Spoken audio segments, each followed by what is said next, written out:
Close your eyes and drift back far beyond the reach of memory to a time when the world was still young.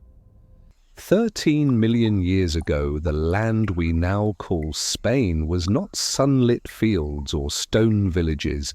It was a deep green cathedral of trees where mist hung heavy and fruit glistened at the edge of branches.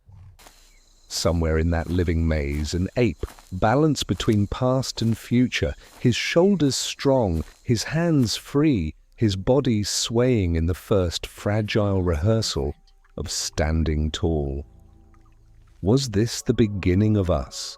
Did the path toward humanity start not on the open plains but in the treetops, where survival meant daring to rise upright to reach what others could not?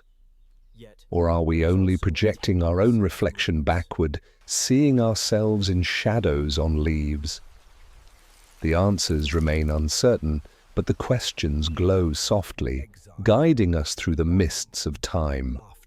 Here, together, we follow those questions as they weave through exile and belonging, through laughter and danger, through hunger that shape the brain and tenderness that shape the heart. This is Ancient Fireside, where we tell the long stories of our beginnings.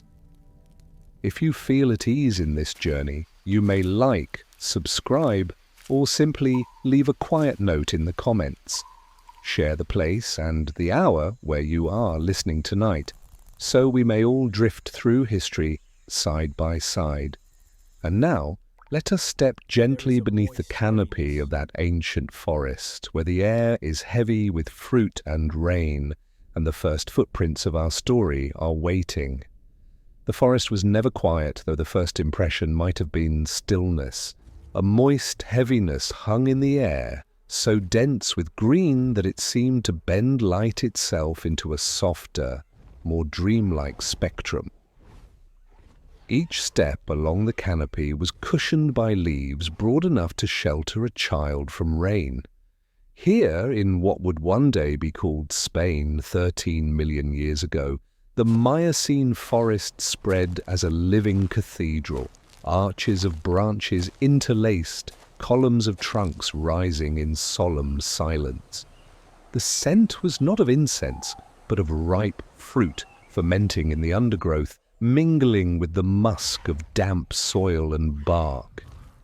This was the chapel of Pierolopithecus, an ape whose shoulders and wrists carried a secret architecture, one that allowed movements different from anything the forest had known before. Unlike the monkeys that bounded on all fours, this ape could hang and twist, rolling his torso upright, finding balance where others would tumble. Scientists today know him as Pierolopithecus catalonicus, discovered in Catalonia, his fossilized bones telling us of mobile shoulders, a broad rib cage, and the possibility, just a shimmer of possibility, that standing upright began here, in the branches, not later on the savannah. That is the fact, and it alone reshapes the story of what it means to be human, the first tentative rehearsal of two-leggedness unfolding not on dusty ground, but on green, swaying wood. The forest itself seemed to conspire to test this gift. Fruit did not hang low and heavy, waiting for lazy mouths. Instead, figs and other treasures glimmered at the outer tips of slender branches, where the support of wood grew uncertain, where to reach meant to risk. A lesser ape clung belly down, scrambling cautiously, but Pierolopithecus would sometimes lean back, balancing on hind limbs braced against the branch's thicker core, freeing his hands to stretch forward. The gesture resembled prayer, though the congregation here was only leaves and cicadas. This moment, the body upright, hands reaching, was not a proclamation of humanity, but it was a rehearsal, a chord struck in deep time, echoing toward us across millions of years. Even as he moved through his cathedral, there were whimsical details stitched into the rhythm of the forest. A butterfly, wings glazed like stained glass, followed his steps. Beetles polished fig skins into shining marbles. The broad leaves he trod were so wide they folded into accidental umbrellas, catching the mist that drifted down each dawn. That quirk, the giant leaves that could have shaded entire families, spoke of a climate richer and wetter than the Mediterranean we know today. Imagine them cradling raindrops that rolled like pearls, bouncing silently when disturbed by his weight. These leaves would later fossilize, but for now they served as both roof and carpet for a traveler whose story had barely begun. Yet for all its beauty, the forest was not a perfect harmony. Predators moved in shadows, eyes glinting from dark corners where shafts of sunlight failed to pierce. The young male had already learned the tension of exile. Dispersal was his fate. Male apes, then, as now, often forced to leave the security of birth groups to wander alone, searching for acceptance elsewhere. His chest was lean, fur matted by rain, his gaze darting to every rustle. Survival meant learning the silent codes of other groups, watching, imitating, waiting for a chance to cross the threshold from stranger to kin. Here lies the debated point. When this ape leaned upright, when he balanced on hind limbs, was it a deliberate step toward bipedalism, or only a fleeting adjustment of posture, no different in intention than a bird spreading its wings to dry? Scholars argue. Some claim these were the first sparks of upright walking. Others insist it was only an adaptation to reach fruit, a useful trick with no foresight of the future. It may be forever uncertain, for bones tell us what was possible, but not what was intended. Still, it is soothing to imagine those swaying moments as preludes, the forest rehearsing us into being. What he could not know was how time itself would later polish this rehearsal into legacy. For now he only felt hunger. The ripe fruits smelled of wine and sugar, and sometimes he pressed his nose to the skin before biting, inhaling deeply. In that inhale, one might say, there was already curiosity, a pause before consumption, as if to savor the world's perfume. Some would laugh at such projection, but in bedtime musings it is gentle enough to let it be true. Perhaps in that pause we see not intellect, but the seed of wonder. Above him, the canopy shifted in chorus. Birds wheeled in scattered flocks, their calls layering into a fabric of sound, like bells ringing across the nave of a church. Cicadas whined like hidden choirs, filling silence with vibration. The forest was no less sacred for lacking stone. In fact, it breathed more fully, pulsed more vividly. The young ape was but one pilgrim among thousands of species, all threading their prayers into the same woven canopy. Each footprint, whether pressed into bark or soil, was part of a scripture written without ink. Dew clung to his fur, and he shook it free with a spray that sparkled briefly in sunlight. Hunger drove him outward, but so too did exile, a restlessness that was equal parts fear and opportunity. Somewhere beyond, another group stirred, another family of apes, bound by rules and rituals he did not yet know. His exile would push him toward them, and the story of his acceptance, or rejection, would shape not only his fate, but the faintly glowing future of creatures yet unborn. The forest did not offer guarantees. At any moment a snap of twig might signal predator, or a roar might announce an alpha defending his rule. The air was thick with possibilities, heavy as the mist that coated each leaf.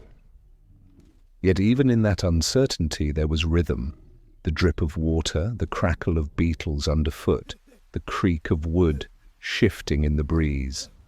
This rhythm was lullaby and warning, promise and threat. And through it walked the young male, upright at times, knuckle-walking at others, learning to blend the two as naturally as breathing. Night would come, and with it, nests built high among branches. But that is a story of safety not yet earned. For now, the sun filtered through layers of green, sketching patterns on his fur, reminding us that all beginnings are mottled, half in shadow, half in light.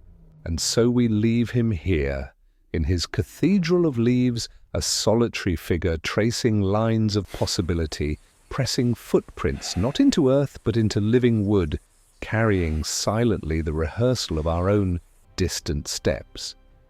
And as the canopy rustles, as the mists of evening begin to gather, another figure waits unseen, the elder female, patient, calm, a bridge he does not yet know he will need. Exile is a lonely teacher.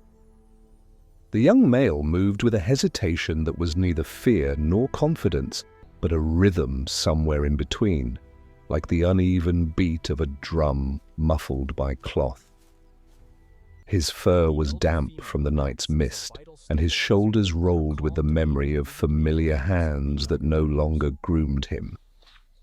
To be pushed from one's birth group was no punishment unique to him. In many primate societies, males disperse upon maturity, carrying their bloodline not through dominance in the old home, but through uncertain alliances elsewhere. It was nature's way of scattering seeds, preventing too much closeness in kin, ensuring variety in the song of life. That is the fact, clear and sober. Dispersal has been a rule written long before humanity learned to write anything at all.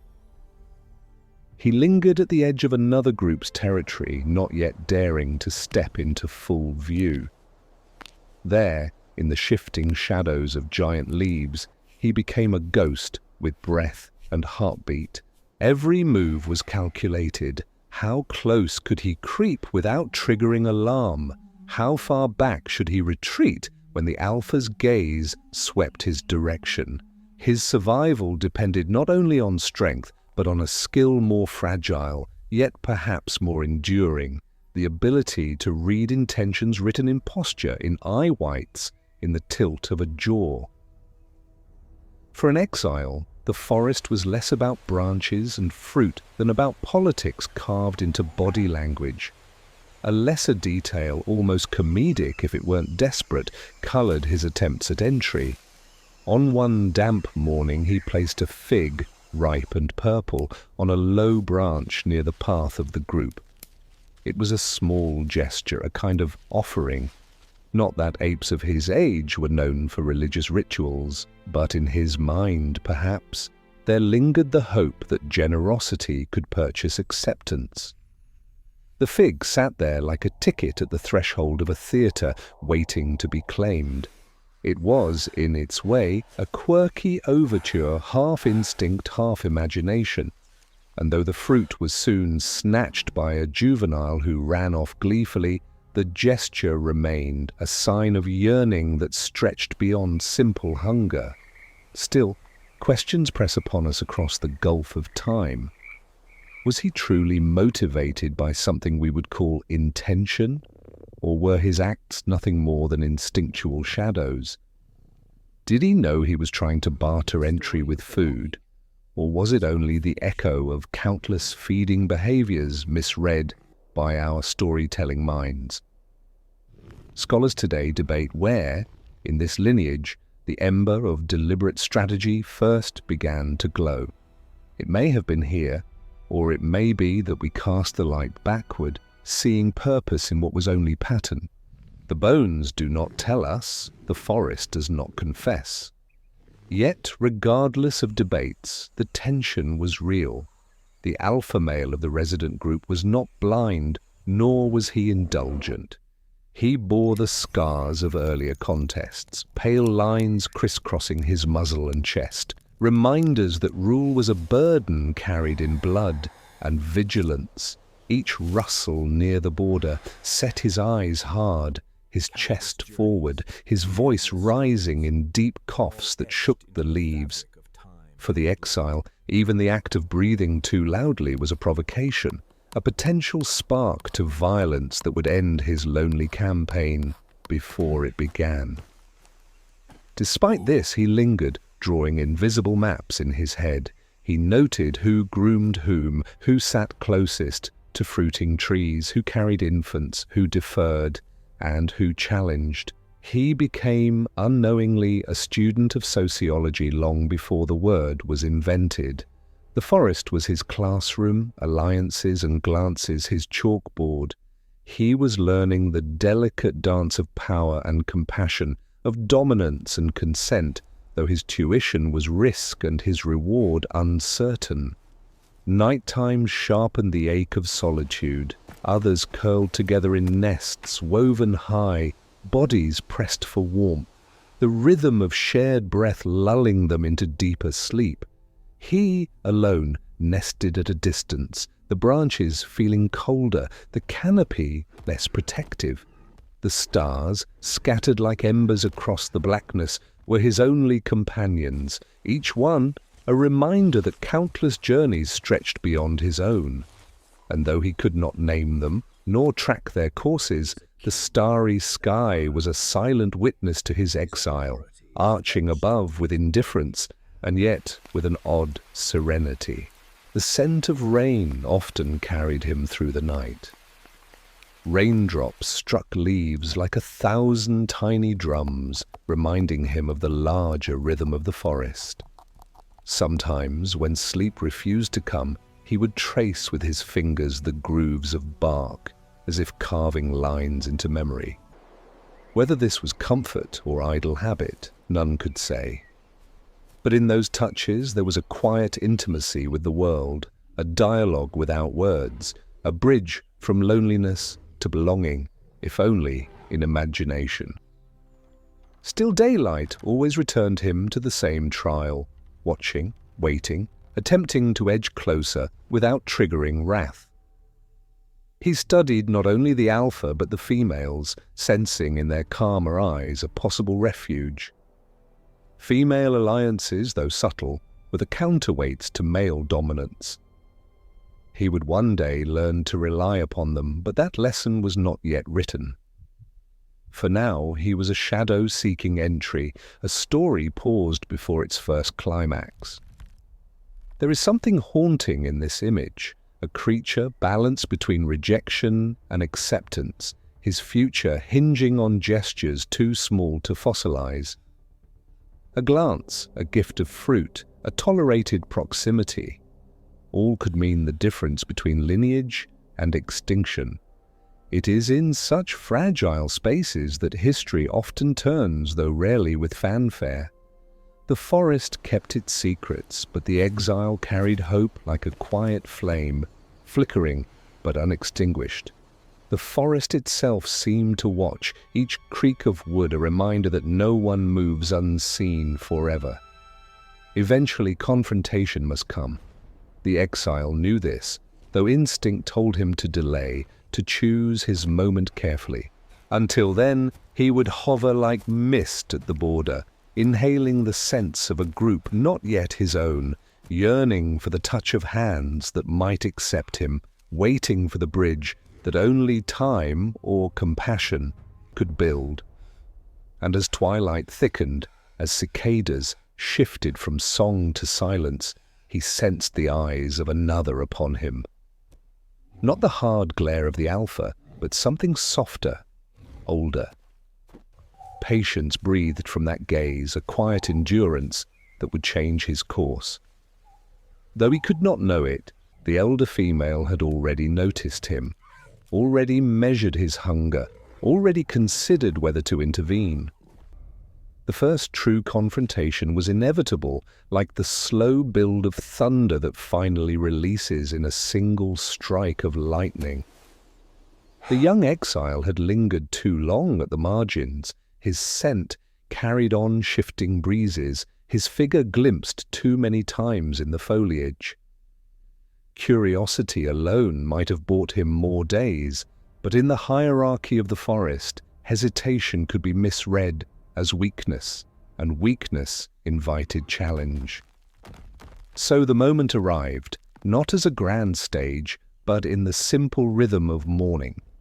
The group descended to forage, and there he was, perched closer than ever before, shoulders hunched, eyes averted, a stranger daring to enter the orbit of power. The alpha was already awake to this intrusion. His chest was broad, marked by scars like faded lightning bolts across dark fur, each one a reminder of contest survived. The forest granted him no crown of gold, but his authority was etched in the stiff roll of his gait, the sharp coughs he issued to mark territory, the way others cleared space at his approach. This was no democracy of equals.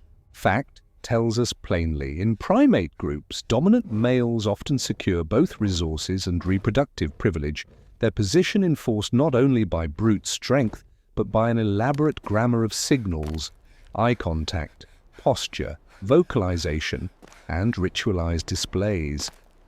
The alpha was fluent in this grammar, and today he prepared to test the stranger's fluency as well. The exile's attempt at deference was awkward, as if rehearsed in secret without a proper script. He lowered his gaze, lips drawn back in a nervous grimace that was meant as submission, but nearly resembled aggression. He crouched, shoulders pulled inward, chest deflated.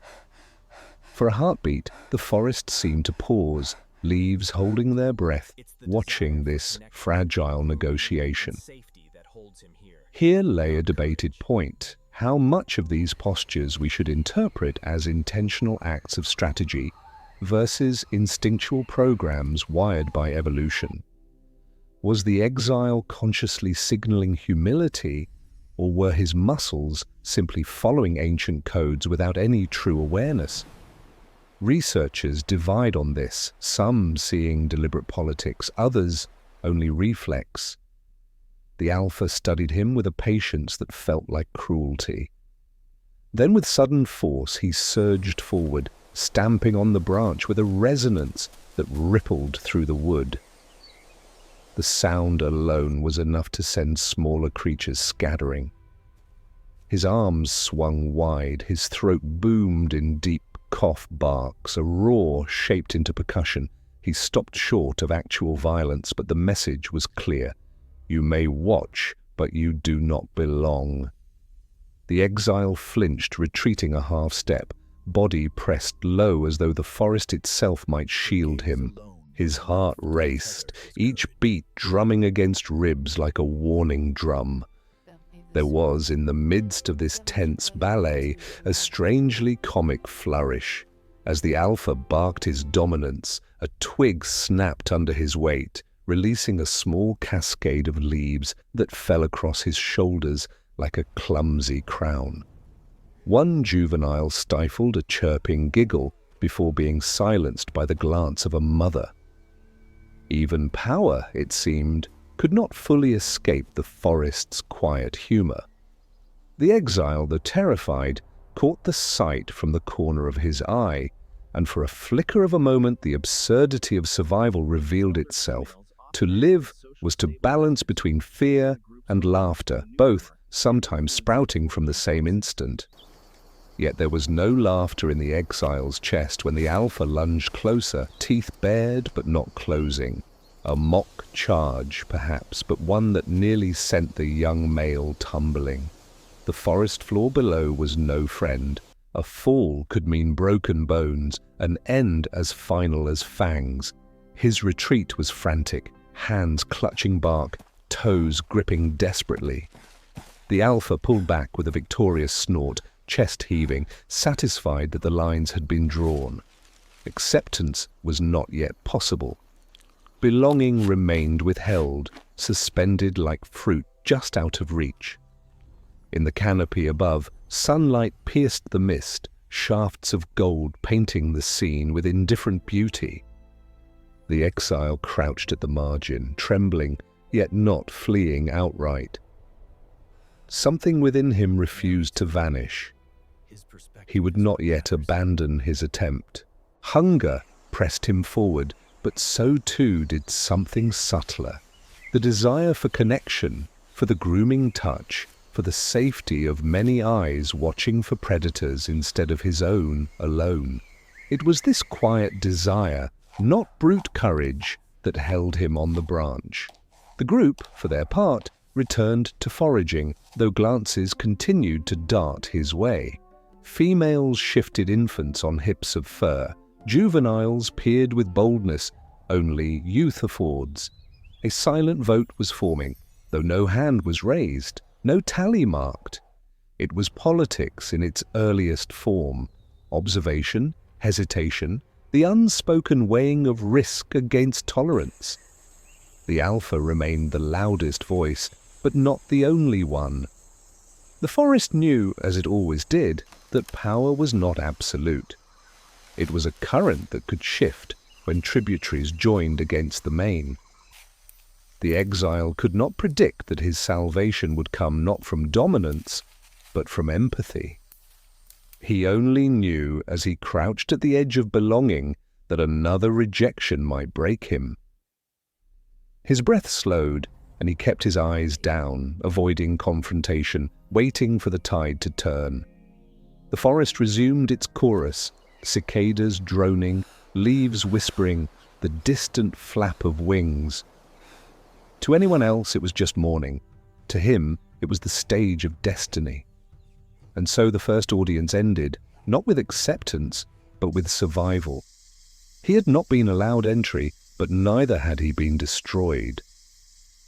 That thin space between rejection and death was, in its way, a kind of fragile hope. He withdrew slightly, positioning himself where he could still watch, still wait, still learn. The scars on the alpha's chest gleamed like a warning, but the exile's eyes drifted elsewhere, toward the softer gaze of one who had already noticed him. For there, in the shifting green, the elder female watched, her face calm, her movements unhurried. Her patience was a bridge unseen, her presence a counterweight to the alpha's fury. She would not yet intervene, but her gaze alone was enough to tether the exile's courage, to remind him that power was not the only language spoken in the forest. Compassion, too, had its dialect, and soon it would be spoken. In every society, whether carved in stone cities or whispered among leaves, there are figures who play the role of bridge, those who soften edges, who mend gaps, who carry new arrivals across invisible thresholds. In the Miocene forest, that role belonged not to a king or judge, but to an elder female, fur streaked with silver, movements deliberate and slow, patience flowing from her like the steady warmth of a buried ember. She had lived through many seasons, through rains that split trees and droughts that cracked soil, through births and exiles and countless displays of dominance. She had seen young males rise and fall like waves, and she knew when to stiffen her back against intrusion and when to extend the gentler hand of tolerance. The young exile did not approach her directly, he hardly dared. It was she who drifted near him, not in a rush, but in small steps measured over days. Each time the group settled to forage, she placed herself a little closer, until the space between them felt less like a canyon and more like a narrow stream that might be crossed. Fact supports this role. In many primate groups, elder females are stabilizers, shaping the group's openness to newcomers, their grooming and foraging choices often setting examples others follow. Their influence is less dramatic than an alpha's roar, yet often more enduring. On one of these cautious mornings, she sat upon a broad branch laden with figs and began to peel them slowly, her long fingers working with patient rhythm. She ate one, then another, then placed a third not beside her, but on the bark between herself and the exile. She did not look at him directly, for that would have been challenge. Instead, she let the fruit rest there like a neutral offering, an unspoken signal, there is space enough for two. It was a small gesture, easily overlooked, yet to him it glowed like fire in darkness. There was something almost comical in how he handled this gift. He inched forward, froze whenever the alpha's shadow shifted, then advanced again, each movement a play of hesitation and longing. When at last he reached the fruit, he plucked it with trembling hands, sniffed it as though it might dissolve, then consumed it quickly, as though afraid it might be snatched back. The elder did not flinch. She merely continued peeling her own figs, unhurried, her body language calm. In that moment, the bridge was laid, plank by plank, not of wood, but of trust. And yet, debate lingers here too. Do such gestures represent true empathy, an elder recognizing suffering and extending kindness, or are they strategic, aimed at securing allies who might later shift balances of power? Researchers still discuss whether primate compassion is moral or simply adaptive. Perhaps the truth is both. What feels to us like kindness may, in the forest's ancient arithmetic, be investment. But to the exile, shivering with hunger and loneliness, it mattered little. The gesture soothed, the bridge held, and that was enough. There was ritual beyond fruit as well. Grooming, the currency of primate politics, became the next step. One afternoon, as the group lounged after feeding, she reached across the gap and began to groom him. Her fingers moved through his damp fur, parting it with care, removing tiny parasites with the same seriousness a jeweler reserves for gems. The act was more than hygiene, it was a declaration. To groom is to accept, to fold another into the circle of trust, to let touch dissolve the tension of suspicion. He sat still, nearly rigid with disbelief, then slowly relaxed, his breathing evening out, eyes half closing. The warmth of her touch was the warmth of belonging. It is worth noting the quirky, almost poetic details of grooming. Some primates hum softly while they do it, as though the rhythm of fingers needs a soundtrack. Others smack lips in quiet contentment. Perhaps the elder made such sounds too, though the forest has kept that secret. What we do know is that grooming patterns shape alliances, map friendships, and even create political blocs. To groom is to vote, and the elder had just cast hers in favor of the exile. Still, not all eyes approved. The alpha watched from a distance, his jaw tense, his authority pricked by this breach of exclusion. He did not yet act, but his gaze was heavy, like a storm cloud forming on the horizon. Around them, younger females shifted uneasily, while juveniles crept closer, curious at the novelty of this stranger being touched by familiar hands. The forest itself seemed to hum with possibility, the balance of acceptance and rejection trembling like a leaf in the wind. Night fell, and the elder's presence lingered even in absence.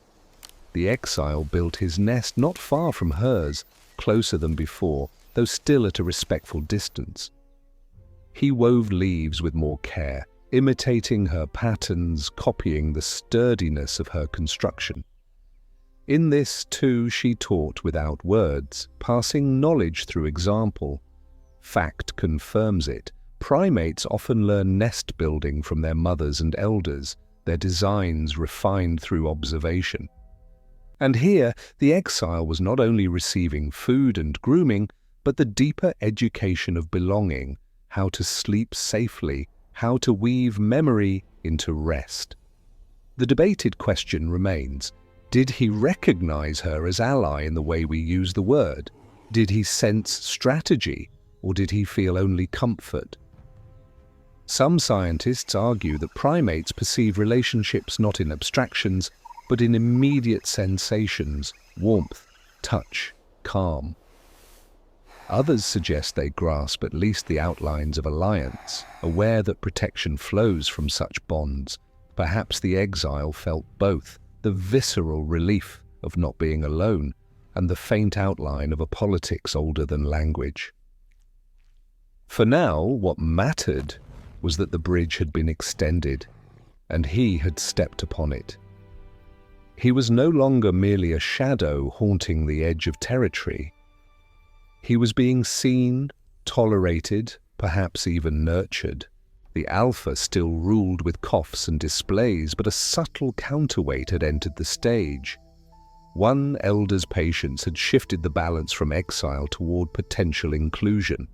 The forest did not announce this change with fanfare. Cicadas sang, frogs chorused, the canopy swayed in its ordinary music. But within that ordinary song was the extraordinary hush of fear easing into trust. The exile lay in his nest, belly warmed by the memory of figs, fur still tingling from gentle fingers, his chest rising in steadier rhythm. He was no longer entirely alone. And somewhere in the shadows the alpha stirred, unsettled. The story of belonging was not finished, it was only beginning.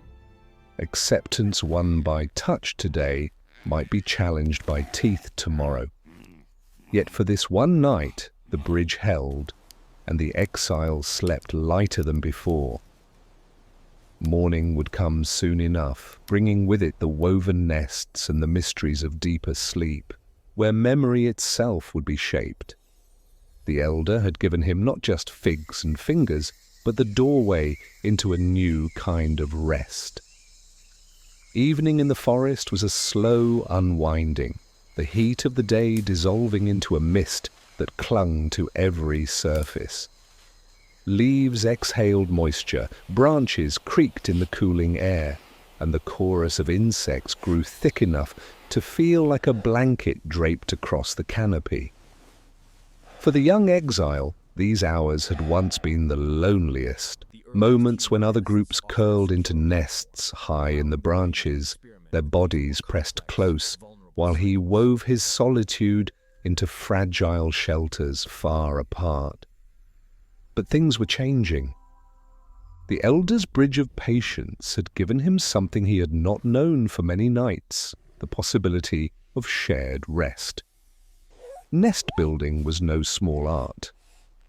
Fact tells us that great apes, unlike monkeys, construct fresh nests every evening, weaving leaves and branches into cradles sturdy enough to hold their weight. Chimpanzees, gorillas, orangutans all follow this nightly ritual, their sleep richer and more restful than those who simply cling to branches. Researchers have even measured differences, deeper sleep cycles, more REM phases, better memory consolidation.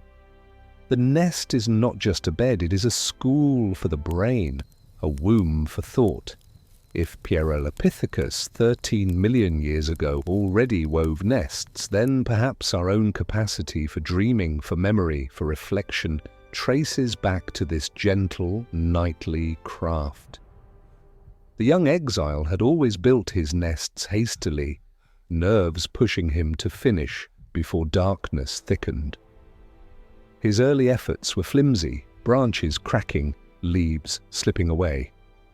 But now he had the chance to learn from the elder. He watched how she bent branches with patience, how she wove them into spirals, how she layered leaves to soften the frame. He copied her method clumsily at first, but with practice his nests grew steadier, his nights safer. It was as though she had not only offered him food and grooming, but had handed him the secret key to rest itself. One quirky detail has emerged from modern studies. Apes often choose leaves with particular properties for their nests, smooth on one side, rough on the other, sometimes even aromatic. Certain leaves contain natural insect repellents, keeping mosquitoes and parasites at bay. Imagine the elder reaching for a specific branch, folding its leaves under her body, not by chance, but by knowledge passed silently across generations. Perhaps the young exile too began to notice which leaves felt cooler against the skin, which cradled him more gently, which scents lulled him deeper into sleep. In that hidden curriculum of comfort, the forest itself was a teacher. The first night he followed her example, he felt something remarkable. His breathing slowed, his body sank into the cradle of woven wood and leaf. And for the first time in many nights, his mind did not chase every sound with panic. The nest gave him permission to rest. He drifted into a deeper rhythm, muscles loosening, thoughts unwinding. Here lies the debated point. How far back in evolutionary time did REM sleep, with its vivid dreams and its role in memory, first become significant? Some argue it is ancient, older than apes themselves.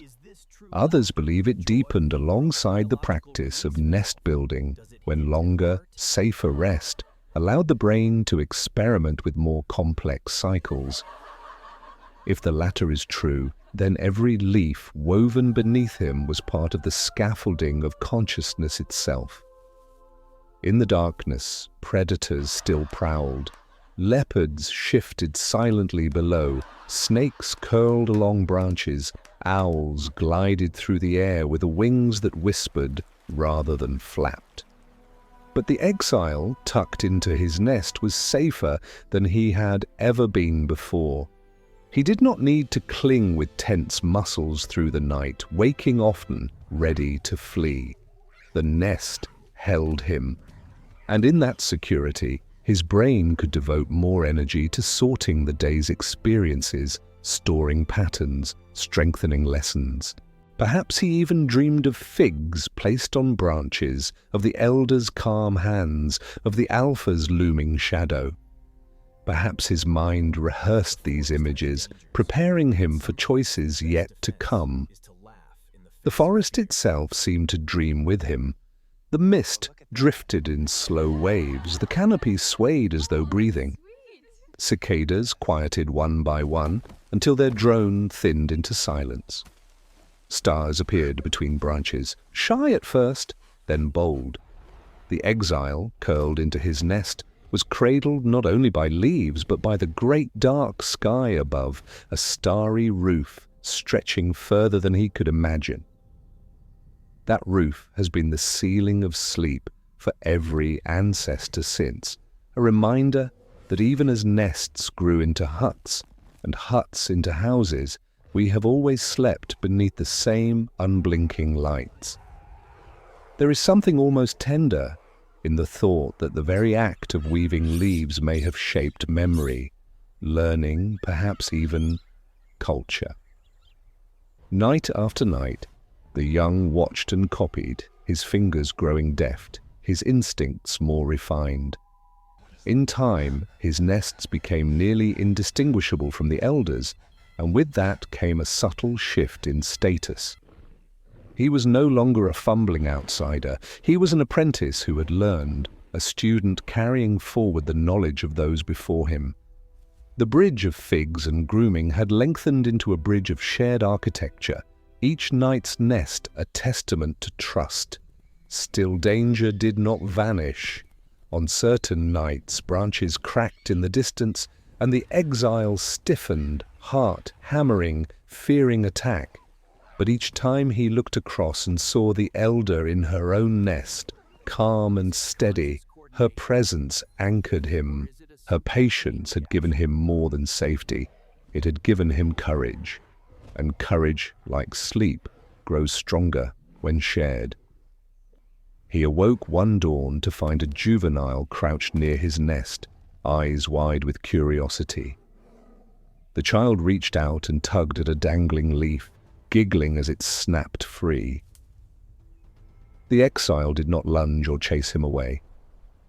Instead, he plucked a leaf himself, mimicked the child's game, and watched the juvenile laugh louder.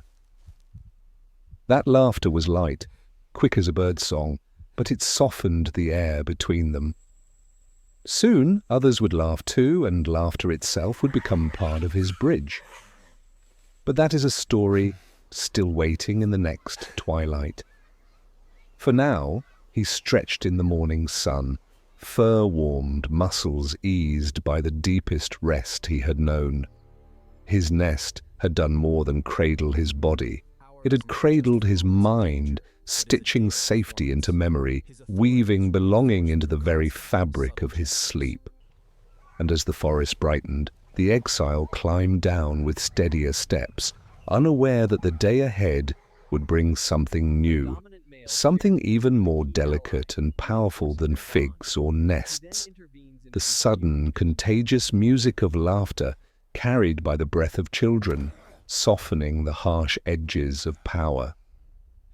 The forest was never silent, but sometimes its sounds layered in ways that created unexpected music.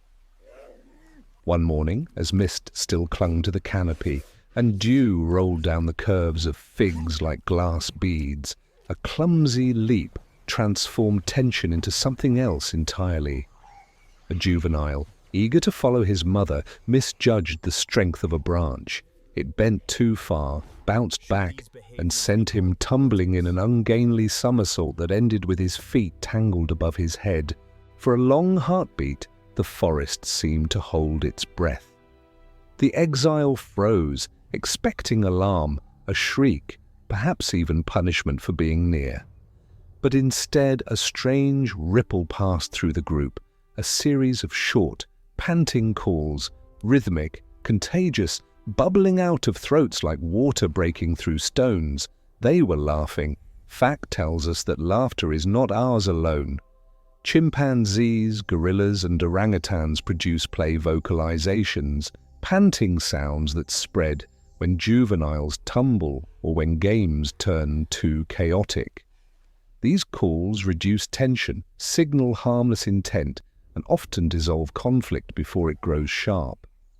To hear them echoing through a Miocene canopy is no great stretch of imagination, for the mechanics were already present in bodies shaped to breathe, to vocalize, to share emotion through sound.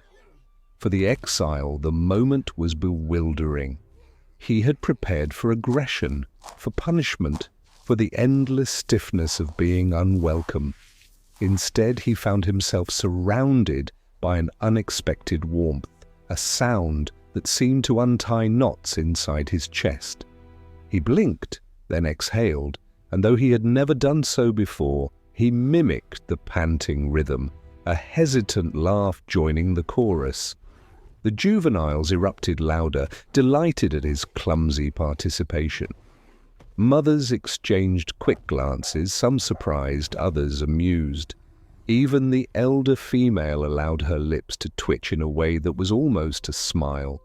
The quirkiness of the scene was heightened by the child's improvisation. Once freed from his upside-down tangle, he grabbed a broad leaf, pressed it to his face, and peeked through with exaggerated blinking.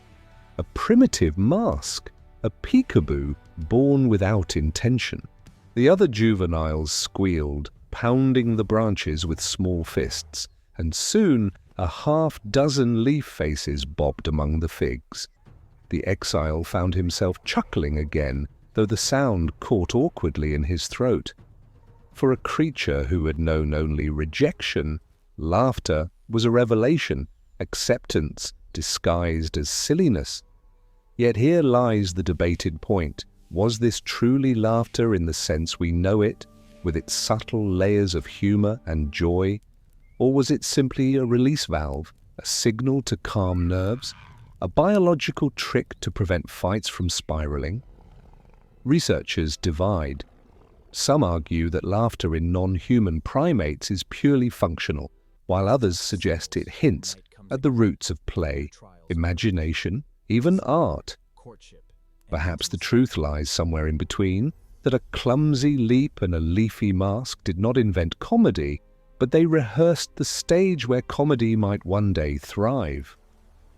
What mattered to the exile was not theory, but feeling. As the echoes of panting chuckles filled the canopy, he felt his isolation loosen. Laughter, unlike grooming or fruit gifting, was not a transaction. It was not measured or deliberate. It was spontaneous, uncontrolled, and, most importantly, shared. For a few minutes, he was not a stranger.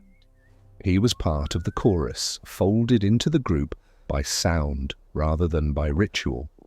The alpha, looming nearby, scowled and coughed, but even his authority could not smother the wave. Laughter did not erase power, but it slipped beneath it, like water eroding stone. The forest itself seemed to brighten. Sunlight pierced the mist more boldly, scattering gold across trembling leaves. Cicadas paused as though listening. Even the vultures circling above tilted their wings, caught in the updraft of joy. The exile found himself breathing easier, his shoulders less tight. Something ancient shifted inside him, not dominance, not submission, but belonging. He carried this sensation into the following days. Whenever tension flared, when a juvenile quarreled over figs, when the alpha's coughs grew sharp, someone would stumble or tease, and the panting rhythm returned. It was as if laughter itself had become a secret tool, a soft rebellion against the weight of hierarchy. The exile learned quickly, contributing small chuckles at the right moments, weaving himself into the tapestry of amusement. He was not yet fully accepted, but he was no longer invisible. At night, in his nest, he replayed the sounds in memory. He could almost hear the rhythm as song, a pulse that echoed in his chest long after silence returned. Perhaps dreams even carried the voices into strange shapes, weaving masks and somersaults into images that flickered across the dark canvas of his mind. If nest building had given him safety for the body, laughter gave him safety for the soul. And so in this green cathedral of figs and leaves, a new bridge was built, not by figs offered or grooming fingers, but by the simple act of laughing together. It is strange to think that the ability to giggle at clumsy tumbles may have been as vital to survival as the sharpest tooth or the strongest arm. Yet when fear dissolved into panting mirth, the exile was no longer simply tolerated. He was celebrated, however briefly. The forest would not always be so kind. Predators still prowled, storms still gathered, and politics still brewed beneath every cough and posture. But for this moment, the exile rested inside a circle of shared sound, his loneliness broken apart by laughter that rippled like water over stones. And in that soft echo lay the seed of something far greater. The idea that joy could be communal, that survival could be sweetened by delight, that life was not only endurance, but celebration. As the day wore down and the chorus faded into evening, the exile sat quietly, watching juveniles invent more games, weaving vines into clumsy swings, draping leaves as capes. He did not join them yet, but he smiled in his own way, chest rising and falling with quiet contentment. His exile was no longer complete. If these small laughs softened your breath, you may join Ancient Fireside. A like, a subscribe, or align with your place and hour helps us time future premieres to your night. And somewhere deep in the forest's rhythm, a new sound stirred. The low cough of warning, the rustle of danger in the understory. Predators still prowled. The laughter had calmed tensions within, but the world outside would demand vigilance. Soon the canopy would echo with alarm calls, each note a different language of survival. The laughter had barely faded before the forest reminded them that joy was never free of shadow. Beneath the branches, in the half-light of morning, the undergrowth stirred with movements too heavy for wind and too stealthy for deer. The exile, still tasting the sweetness of belonging, stiffened as silence spread like a ripple through the group. Birds cut their songs short, Cicadas paused mid-drone, and even the leaves seemed to still themselves. Something with eyes of amber was moving below. In these forests, predators ruled from every angle. Leopards slipped like ghosts through the brush, snakes coiled along low limbs, eagles patrolled the skies, and bears rooted noisily through fallen logs. Fact confirms this harsh balance. Miocene Europe teemed with carnivores, from saber-toothed cats to early pantherines, their presence shaping the behavior of every ape that dared to climb or leap. To survive meant more than strong arms. It required an orchestra of vigilance, each member of the group tuned to a different frequency of danger. The first note came from a female perched low, her eyes wide as she spotted a shadow gliding beneath ferns. She released a sharp bark, clipped and specific. Immediately, the chorus followed, high-pitched calls from juveniles, deeper pulses from males, each sound patterned like a coded alarm. Researchers have found such systems among modern primates. Vervet monkeys, for example, have distinct calls for leopards, eagles, and snakes. Each call sparks a different response: climbing, crouching, mobbing. Was Pierolopithecus capable of such precision? It remains debated.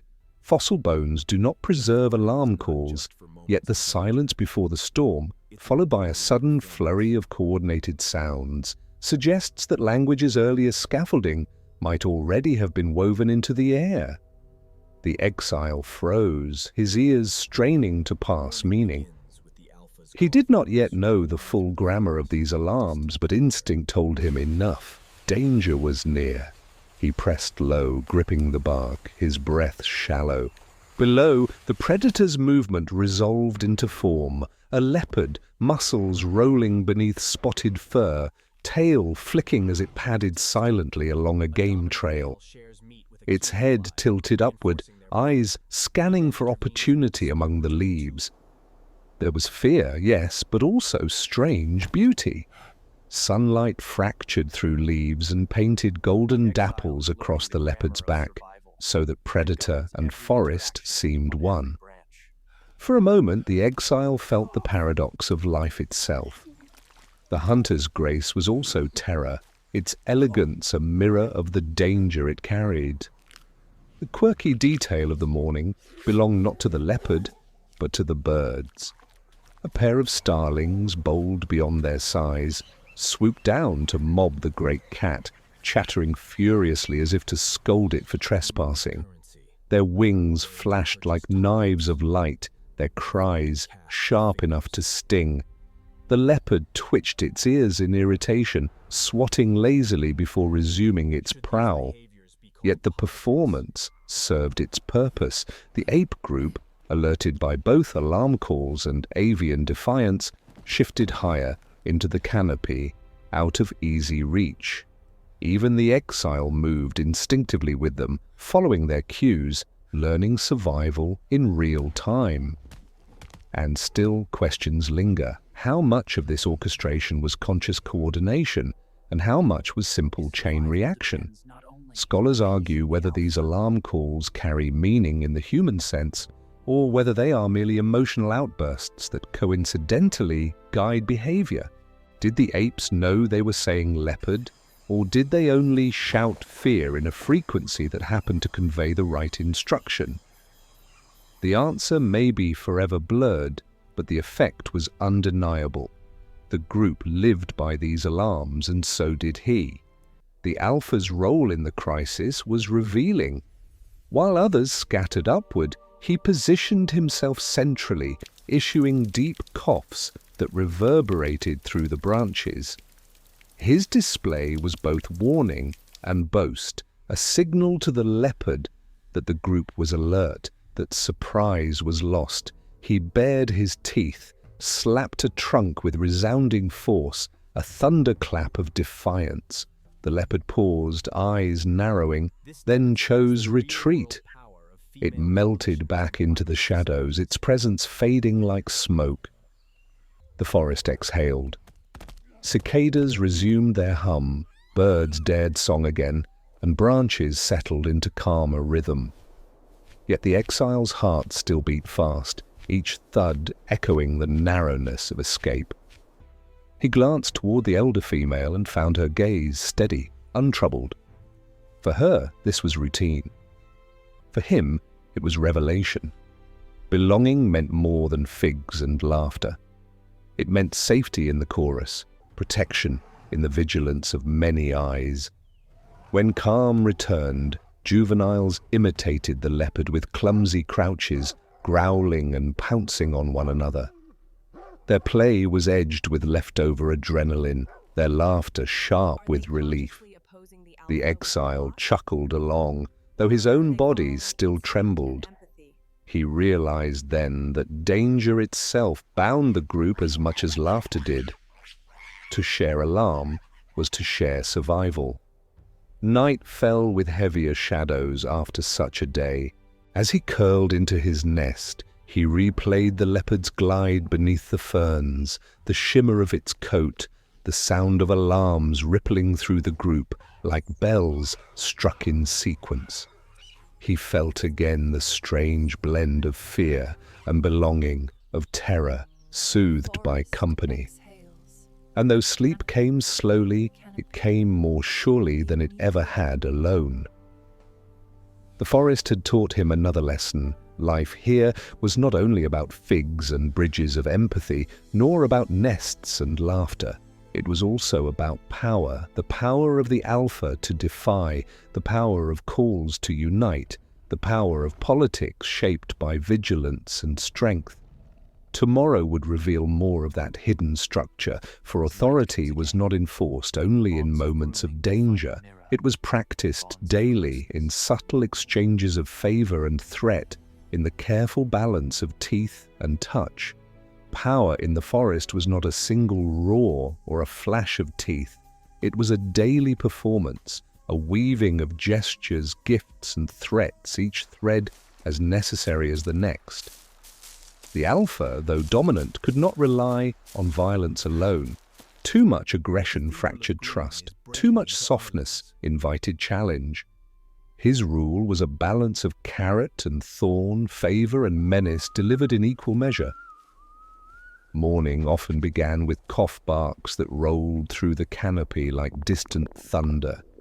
They were not merely warnings to predators, but reminders to his own group. I am here, I am strong, I am watching. Others shifted subtly when he moved closer, opening space as if branches themselves bowed. This deference was not absolute, though. Eyes still lingered when he claimed the choicest figs, and grumbles rose when he hogged shade in the hottest hours. The alpha knew this, and so he tempered his rule with gifts, tokens of tolerance meant to bind loyalty. Fact shows us this pattern in many primate societies. Dominant males secure their positions not only with intimidation, but through calculated generosity. They share food, allow grooming access, or intervene in disputes, rewarding allies who support their authority. Power is less a clenched fist than an open hand held just long enough to keep others uncertain. And so it was here. The alpha, after driving the exile back in earlier encounters, now occasionally tolerated his presence within sight. Sometimes, after tearing into a heavy fig cluster, he tossed a half-ripe fruit toward subordinates, a casual display of wealth redistributed. It was not charity, it was investment.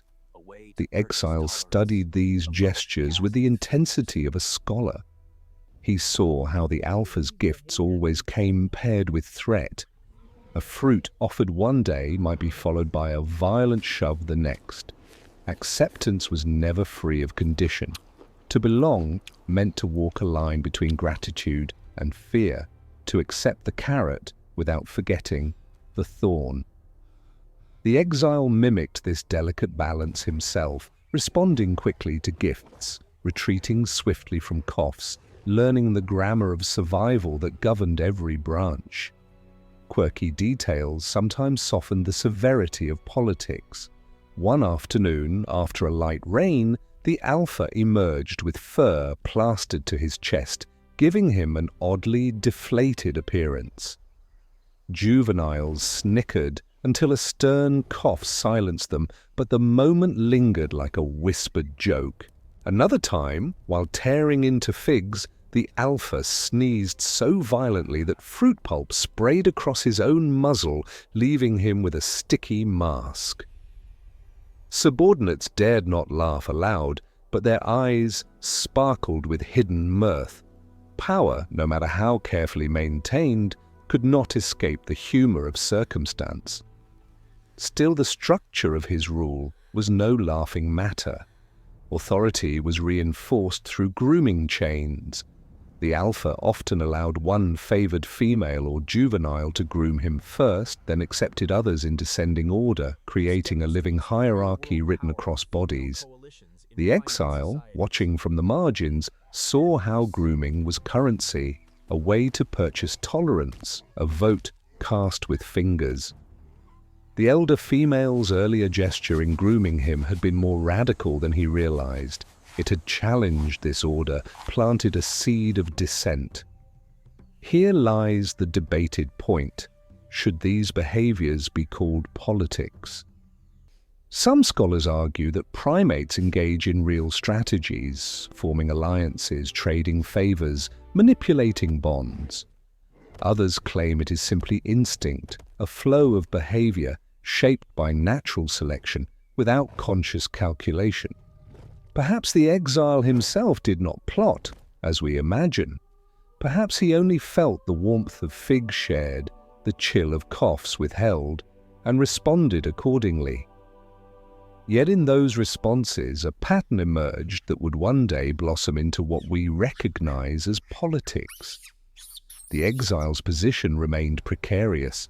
One misstep could trigger attack, one false move could brand him permanent outsider. But with each passing day, the alpha's carrot and thorn routine left cracks in the facade. Other males endured slaps and snarls in exchange for rare favors. Females grew restless under his hoarding of fruit. Juveniles rolled their eyes, if apes could roll eyes, as they scurried out of his path. Authority was never absolute, always negotiated, always in need of rehearsal. The exile began to sense that survival did not depend solely on appeasing the alpha. It depended on recognizing the discontent simmering elsewhere, the subtle nods of females, the sympathetic glances of juveniles. The forest taught him that power was not only vertical, descending from the strongest chest, but also horizontal, woven through many quiet relationships. His bridge with the elder female was proof of that. As the sun dipped low one evening, shadows lengthened across the canopy, turning figs into glowing lanterns. The alpha lounged in his chosen spot, chest rising slowly, eyes half closed. Around him others groomed, not out of pure devotion, but out of necessity. The exile crouched nearby, mimicking deference, but inside his chest burned a mix of hunger and hope. He was learning that even the strongest could be swayed, not by challenge alone, but by coalitions, by alliances that wove together like nests in the branches. The cicadas began their nightly chorus, a rising tide of sound that blurred the edges of thought. The exile closed his eyes, listening to the rhythm of insects, the murmurs of grooming, the coughs of authority. Tomorrow would bring new tests. Already he felt the elder female's quiet strength gathering around him, not alone, but joined by others. Perhaps the thorn could be dulled by many hands. Perhaps power itself could be reshaped. And so the day ended with the alpha reclining in pride and the exile crouched in patience. The forest seemed calm, but under the surface alliances stirred like roots pressing beneath soil. Soon those roots would rise into visible form, a wall of resistance woven by females who refused to let the thorn pierce unchecked. Morning broke with a thin veil of mist, the kind that blurred outlines and made the forest appear softer than it truly was. Dew dripped from every leaf, falling in patient rhythms, as if time itself had slowed. The group stirred, stretching limbs, yawning wide, eyes still heavy from dreams woven in nests. Yet beneath this quiet beginning, tensions swelled like a drumbeat waiting for its cue. The Alpha's power was strong, but power is never absolute, never immune to the subtle tide of many voices rising together. The Exile, still tentative in his role, lingered at the edge. His eyes darted between the Alpha, lounging heavily on a broad branch, and the elder female, who groomed herself calmly as if rehearsing patience. Around them, the other females tended to their young, adjusting nests, nibbling fruit, their gestures seemingly ordinary. Yet ordinary moments often carry revolutions in disguise. Fact tells us that in many primate societies, females play a critical role in shaping group dynamics. Though males often dominate in brute displays, female coalitions can redirect outcomes by supporting or rejecting suitors, by shielding juveniles, by grooming strategically to favor one male over another. When females act in concert, their influence can blunt the sharpest teeth. The morning's catalyst was simple. The Alpha reached for fruit he had not claimed. He cuffed a younger female who resisted, knocking figs from her grasp. She hissed, clutching her infant, and withdrew. The group went silent, waiting to see whether this would pass as just another routine. But then quietly, the elder female moved. She approached the Exile and began to groom him in plain sight. Her fingers parted his fur, her touch deliberate, unhurried. It was no longer a private gesture hidden in quiet corners. It was a statement. One by one, others joined. Another female settled beside them, reaching across the Exile's shoulders. Then another. Their fingers moved in synchrony, pulling at small parasites, stroking gently. Soon there was a circle of grooming around him, a living wall of quiet defiance. The Exile sat frozen, caught between disbelief and awe. For the first time, he was not tolerated on the margins. He was shielded at the center. The Alpha rose with a snarl, eyes flashing. He beat the branch with open palms, a thunder of authority, but no one scattered. The females continued, their fingers steady, their bodies interlocked. Infants clung to fur, juveniles huddled nearby, all folded into the circle.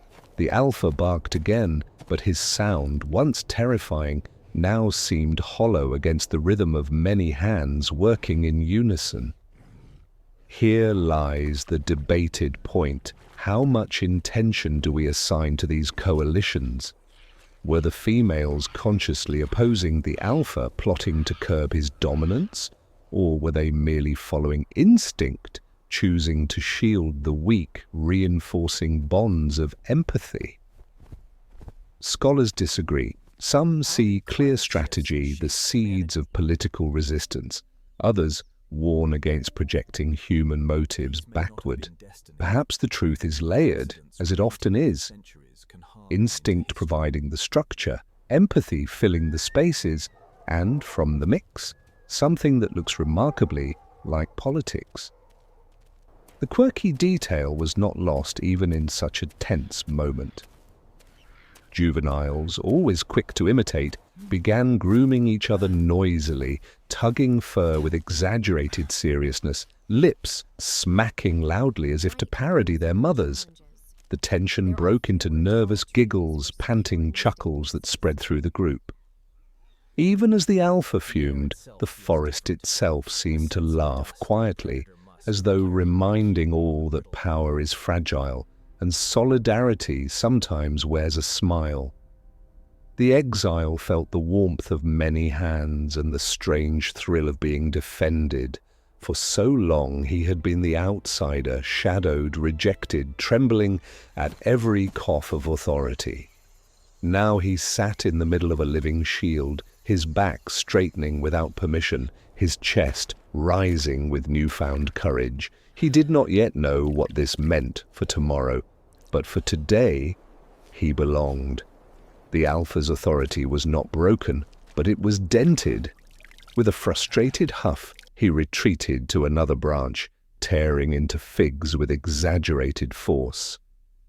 He chewed loudly, juice dripping from his muzzle, as if to insist he still held the crown. But everyone had seen the moment, the hesitation in his step, the futility of his bark, the wall of mothers and sisters that had refused to part. The forest exhaled. Cicadas resumed their song. Birds flitted nervously back to their perches. Life moved on, yet nothing was the same. The exile, still encircled by careful fingers, felt a shift inside him. This was more than tolerance. This was protection, a declaration that he mattered. His exile was ending piece by piece, woven together by compassion disguised as routine grooming. As sunlight filtered through the canopy, he closed his eyes briefly, letting the rhythm of fingers lull him into calm. He thought of nests, of laughter, of the leopard's golden glide. He thought of how life could be both terror and tenderness, often in the same breath. He thought of how belonging was not seized with force, but gifted through trust.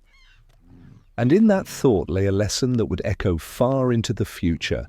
The strongest may roar, but the many, when united, can whisper louder.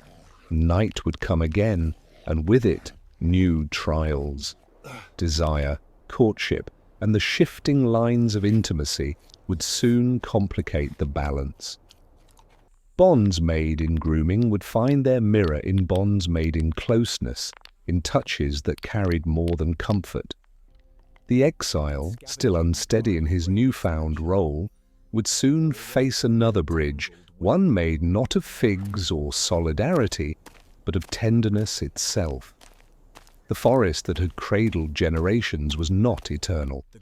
Even as the exile learned to laugh with juveniles, to rest in nests woven with elder wisdom, the world beneath his branches was shifting. Change did not roar like a leopard or crack like a falling branch. It whispered, slow and patient, until the familiar canopy became something else entirely. The rains that once soaked the Mediterranean woodlands grew less reliable. Dry seasons lengthened, leaving soil thirsty and leaves brittle. Streams that had gurgled merrily through gullies shrank to trickles, then disappeared, their beds littered with cracked stones. Fact tells us this much clearly. In the late Miocene, global climate swung toward drying, fragmenting forests across Europe and North Africa. The lush woodlands that had once connected regions began to retract, replaced by patchy groves, separated by open ground.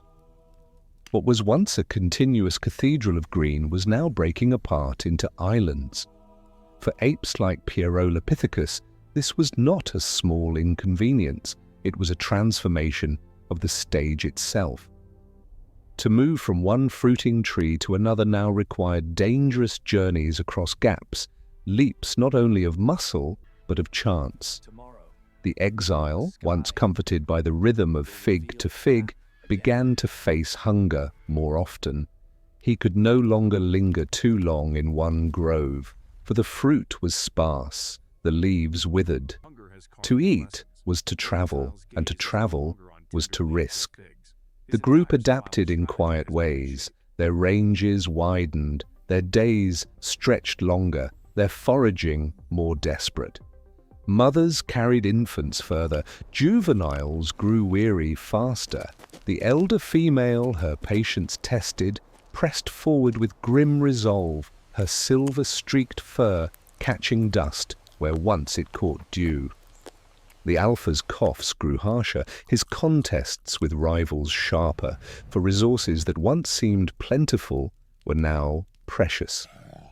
The quirky detail of these leaner times lay in the vultures overhead. Once ignored, their circling became signal, a grim kind of map in the sky. Where vultures gathered, there might be carrion, and where carrion lay, there might be marrow or scraps left by larger predators. The exile began to watch the sky as carefully as the branches. The birds, with their awkward gaits and bald heads, became unlikely guides, leading him to meals he could never have found alone.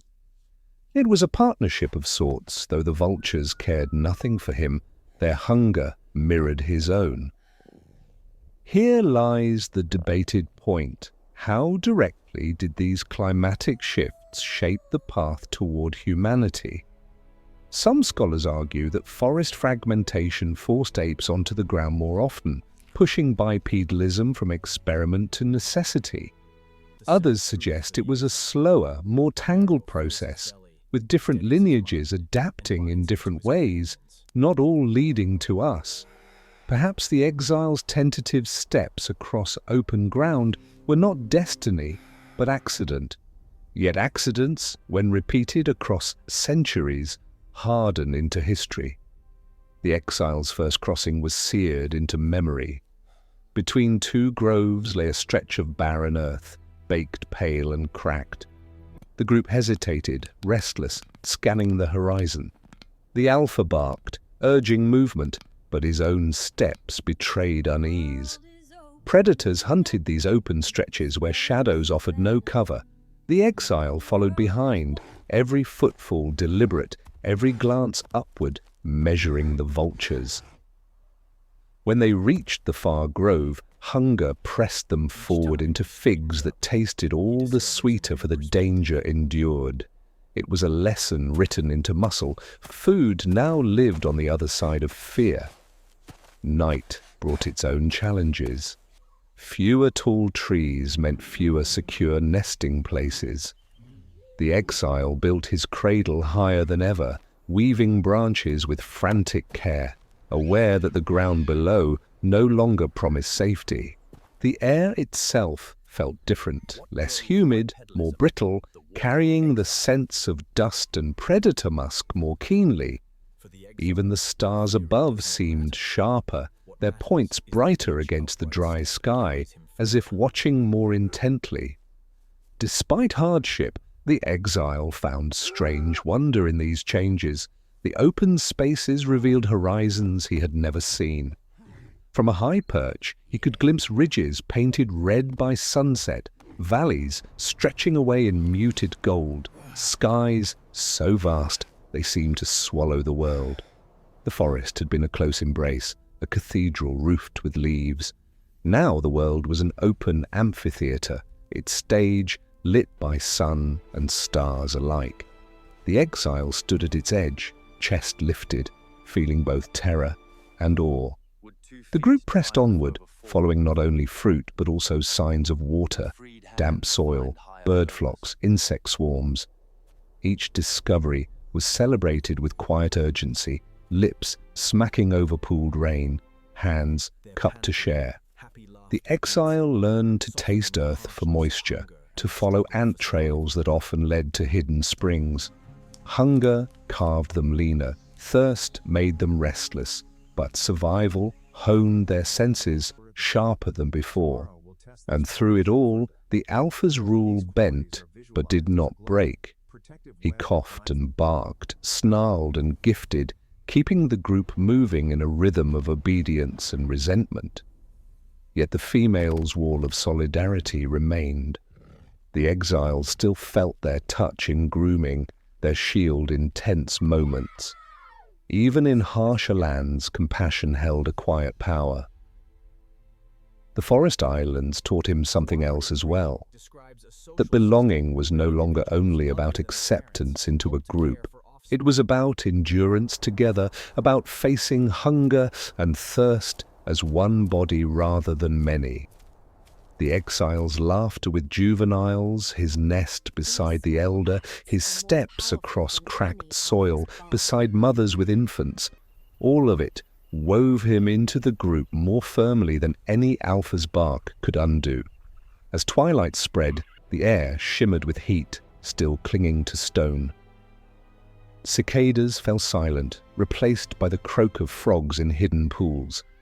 The exile sat in his nest, gazing toward the fading horizon. The sky blushed purple, stars emerging like embers in a cooling fire. He thought of the vultures, of barren crossings, of figs savored after fear. He thought of how the world itself was changing, pressing him onward, reshaping his steps. Tomorrow, the vultures would circle again, and the group would follow. The exile would learn that carrion held secrets, that marrow within bones could nourish more than stomachs, that scraps left behind could be treasures. The forest was breaking into islands, but new pathways were opening, strange and unexpected, leading from hunger toward innovation.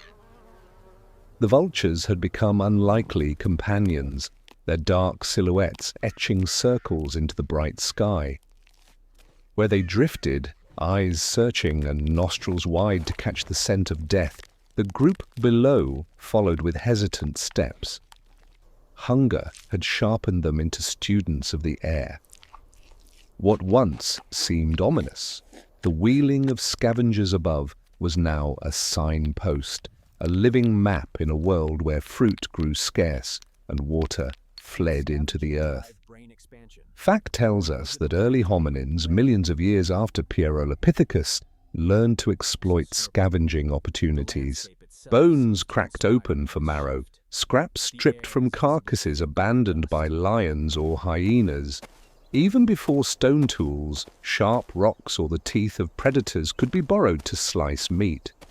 For creatures like the exile, survival was shifting from the sweetness of figs to the bitter pragmatism of carrion. It was not dignity that guided them, but endurance. The first time the exile approached a carcass, his stomach twisted with both need and revulsion. A zebra-like ungulate lay stiff on the cracked soil, its body torn open by jaws more powerful than his own. Flies swarmed, their hum like a chorus of hunger. The vultures hopped in agitation, spreading wings that shimmered black and bronze. The alpha was first to act, shoving forward with a deep cough, scattering the birds. He tore at the remains, pulling strips of flesh, swallowing greedily. The others lingered, uneasy, but the smell of fat and muscle overcame hesitation. Soon, hands reached in, lips smacked, and marrow was sucked from broken bone. The exile joined, clumsy at first. He picked at scraps, gagged, then forced himself to swallow. Hunger overcame pride. A quirky detail emerged in this grisly feast. One juvenile, fascinated by the crack of bone, began to mimic the sound with stones, banging them together as if to echo the marrow's release. The rhythm caught on, juveniles tapping rocks in uneven symphonies, while elders gnawed in silence. It was not yet tool-making, but it was rehearsal, a play with stone that foreshadowed revolutions still millions of years away. Here lies the debated point. Did scavenging drive the expansion of brains, or was it merely one of many adaptations in a tangled web? Some argue that the rich fats and proteins unlocked from marrow provided the energy budget necessary for neural growth. Others caution that cooking, much later, was the true catalyst. Still others suggest cooperation itself, the sharing of food, the patience of waiting turns, mattered more than calories alone. Whatever the truth, the exile's trembling hands around greasy bone marked a turning point. Survival had leapt from leaves to flesh. The landscape itself seemed to conspire in this shift. Forests shrank further, grasslands stretched wider. and the air tasted of dust. The exile grew accustomed to walking longer distances, his body upright more often, his hands burdened with fines, carried back to mothers and infants. He watched vultures, not with fear, but with calculation, their spirals becoming arrows that pointed the way. When predators finished, scavengers began, and when scavengers tired, apes crept in. It was a grim chain of opportunity, each link sustained by another's hunger. At times, fortune was cruel. They would follow vultures for hours only to find a carcass stripped to bone, nothing left but hollow echoes. Yet even then, bones had gifts. The exile discovered that by pounding them against rock, he could release marrow, thick and greasy, a taste at once strange and intoxicating. He licked his fingers, chest warming as the fat settled into his belly. Around him, others did the same, their faces smeared with oil, their lips glistening. It was a messy communion, and yet, in its grease, lay the promise of minds, yet unborn. Predators remained a constant threat. One day, as they gathered around the remains of an antelope, a lion's roar shattered the stillness. The alpha barked commands, the group scattered, and the exile froze, clutching a bone slick with marrow. The lion emerged, golden fur glowing in the sun, eyes fixed and unblinking. For a moment, time collapsed, the exile holding what was not his, the lion demanding tribute. He dropped the bone and fled, heart racing, hands trembling. Survival was never free. Every gift of flesh carried the price of danger. Still they returned. Hunger drew them again and again to the trail of scavengers. Over time, fear dulled into routine. The exile learned to gauge when predators had finished, when birds grew restless, when it was safe enough to approach. His steps grew quicker, his hands steadier. What had begun as desperate chance became a learned rhythm. Watch the sky, follow the shadow, claim the scraps. Night brought reflection. In his nest he licked his fingers, tasting the ghost of marrow long gone. His dreams shifted, filled not only with figs and laughter, but with bones cracked and juices flowing. He imagined himself stronger, faster, wielding stones not as toys but as weapons. Perhaps such dreams were only echoes of hunger, yet perhaps they were seeds, planted deep in a mind now fed by more than leaves. The elder female too adapted. She guided juveniles gently toward marrow, showing them how to suck the rich core, how to discard what was dangerous. Her patience turned even scavenging into education. The exile watched her closely, imitating her calm, absorbing her wisdom. In this, too, bonds were strengthened. Shared hunger, shared lessons, shared survival, the marrow of cooperation itself. The stars above seemed sharper now, as if the dry air polished them. The exile gazed upward often, his belly full in strange new ways, his thoughts unsettled. He did not know that these stars would one day witness fires lit by his distant kin, or that bones cracked in desperation would lead to tools, to art, to memory itself. He only knew that life was changing, and that he was changing with it. Tomorrow the sky would reveal its map again. Vultures would spiral, predators would kill, and he and his companions would creep in afterward, hands slick with survival. But the marrow carried more than fat. It carried the future, quiet and unseen, hiding inside the fragile bones of the present. Hunger had carved its lessons into bone and memory. The exile no longer looked only to figs or to the tender leaves of saplings. His gaze, sharpened by scarcity, now lingered on carcasses, on marrow locked inside ribs and femurs, on the greasy promise of fat that could outlast the sweetness of fruit. These new meals were not elegant. They were crude, messy, sometimes dangerous. Yet within them lay a transformation far greater than any fig could hold. Fact tells us this clearly. Richer diets, dense in fats and proteins, altered the balance of energy in early hominins. The human brain, vast and costly, demands nearly 1/5 of our total energy today. To afford such a burden, something else had to give. This is known as the expensive tissue hypothesis. As diet improved, guts could shrink, digestion could grow less costly, freeing precious calories to feed the hungry fire of the brain. Marrow, meat, and fat were not just food, they were fuel for thought. The exile, of course, did not know such theories. He only knew that after marrow his limbs felt stronger, his alertness sharper.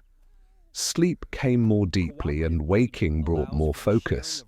Even juveniles seemed livelier after sucking bones clean, their games stretching longer, their laughter louder.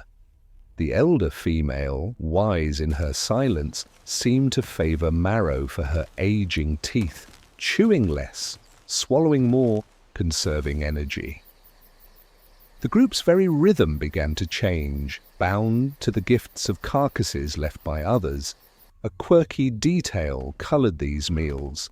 Elders sometimes softened food for the very young or the very old. In modern primates, mothers have been observed chewing fruit and passing it mouth to mouth. One can imagine the elder, lips smeared with grease, pressing softened scraps into the hands of juveniles, or the exile himself, who watched with gratitude. It was intimacy born of necessity, a form of pre-chewing that blurred the line between nourishment and affection. In such small gestures, cooperation deepened and trust was seasoned with marrow. Still, scholars debate, was it truly meat and marrow that sparked the growth of brains, or was it fire discovered later that unlocked even richer returns from food? Some argue that raw scraps alone could not have fueled the leap to modern cognition. Others counter that even before fire, marrow and fat provided a crucial stepping stone, easing the body's energy demands enough to tilt evolution's balance. Perhaps both are true, that marrow began the process, and fire later accelerated it. The exile, sitting with greasy fingers beneath the stars, could not know he carried inside him this contested legacy. The alpha used these meals to reinforce authority. He often claimed the choicest scraps, cracking bones with heavy blows, smearing his chest with grease like war paint. But his control was not total. Females shared marrow among themselves and with juveniles, sometimes slipping scraps to the exile. Power still coughed and barked from the alpha, but the marrow's generosity belonged to many. Food had always been political, and now it became even more so. Each gift of fat, each softened scrap, each turn at a bone was a quiet vote in the shifting balance of belonging. The exile began to dream differently after marrow. His nights, cradled in nests, grew vivid. Shapes flickered behind his eyes. Figs, yes, but also bones, predators, laughter, the steady presence of the elder. Perhaps this was coincidence, or perhaps it was the brain itself experimenting with richer energy. Fact tells us that REM sleep, crucial for memory and problem-solving, thrives on secure rest and abundant fuel. If so, each marrow feast was not just filling his belly, but layering new complexity into his mind. The landscape reinforced this shift.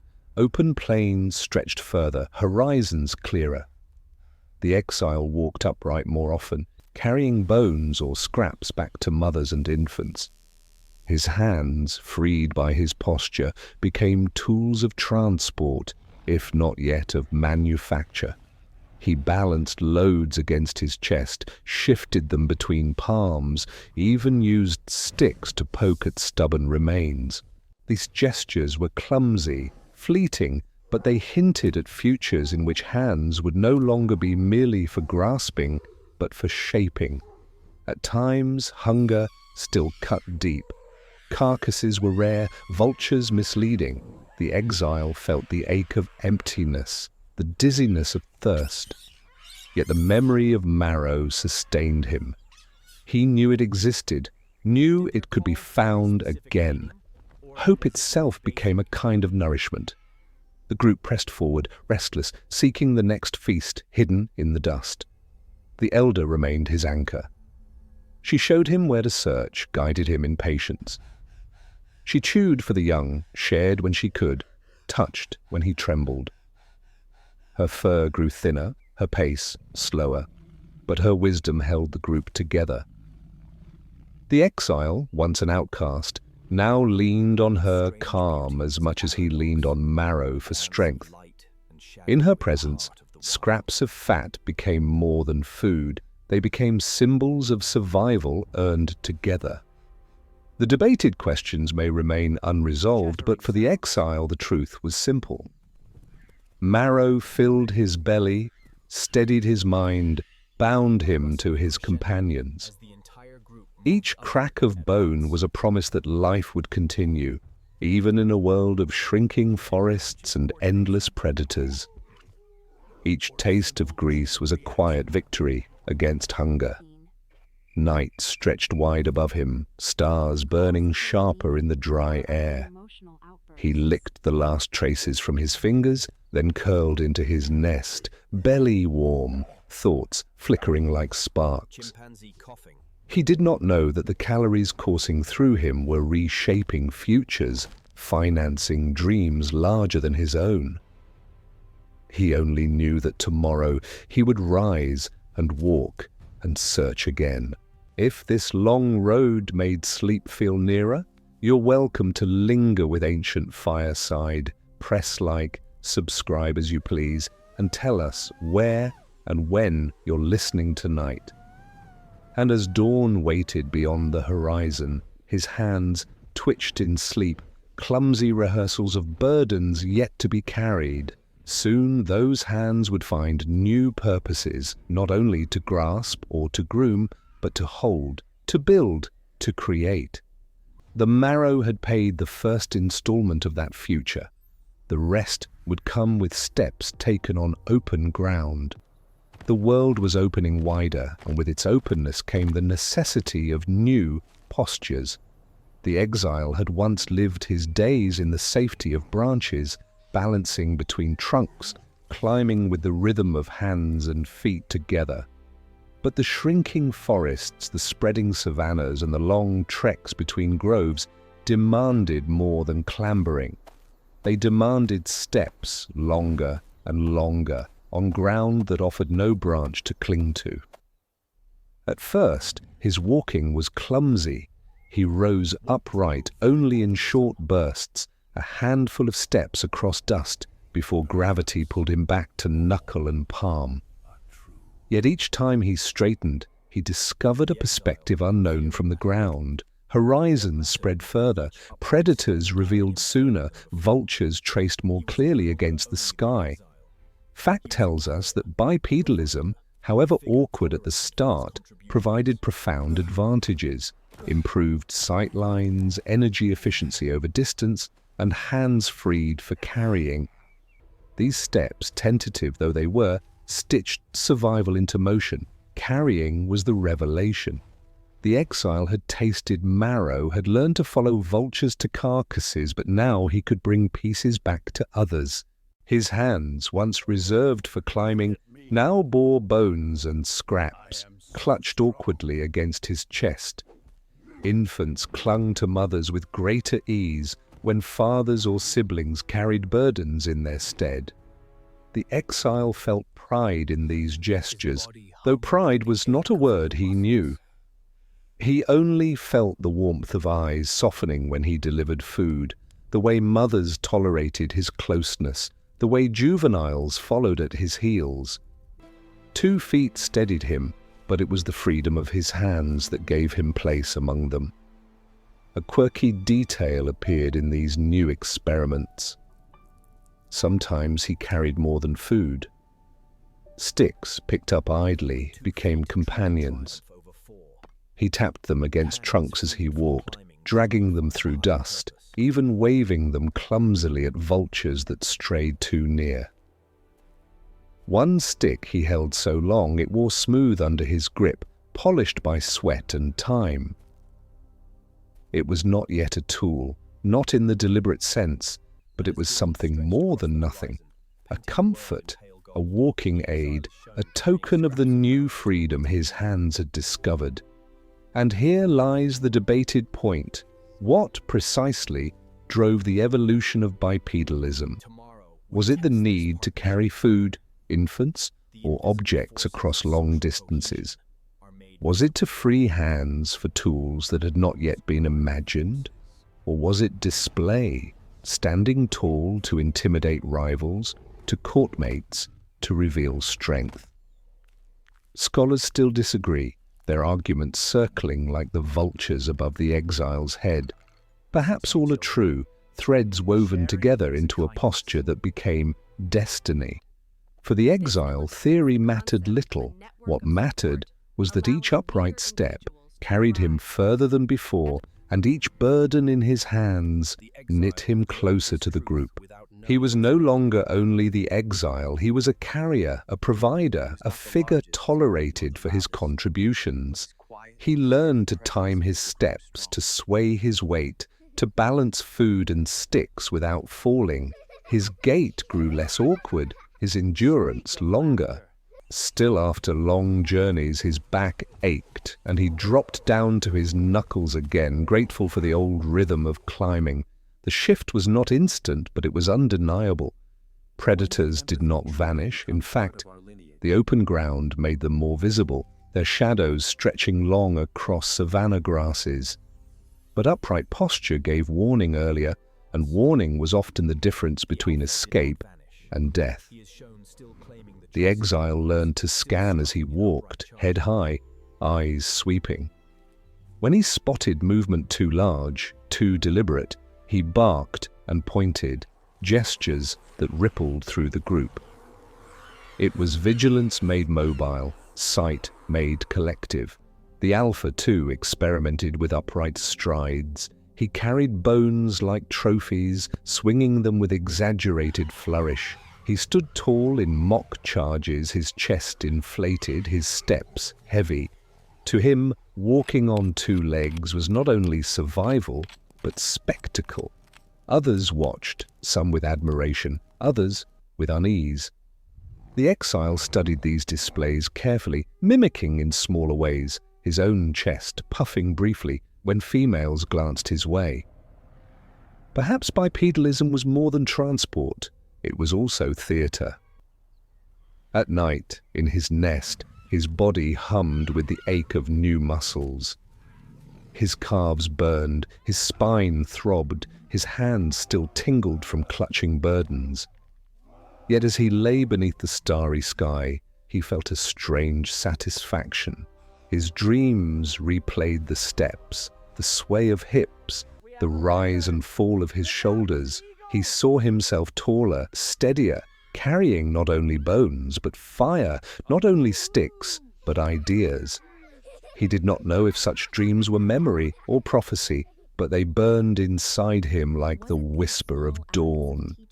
The elder female, though slower now, encouraged these strides.